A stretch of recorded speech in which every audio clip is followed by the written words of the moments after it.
बाळा, आमचीच आठवण काढत होतास ना, त्यामुळेच तर आम्ही प्रकट झालो.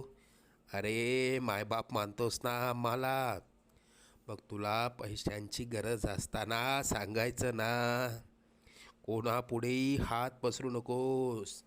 लोक 2-4 हजारांची मदत करतीलही, पण तुझ्या मागे सर्वांना तुझी मजबुरी हसत सांगतील. आता तुला कोणापुढे हात पसरण्याची वेळच येणार नाही.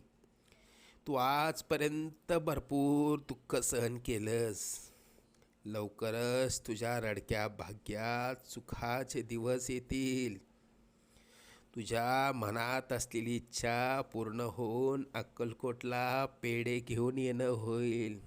येशील ना आम्हाला भेटायला अक्कलकोटला? सगळं मनासारखं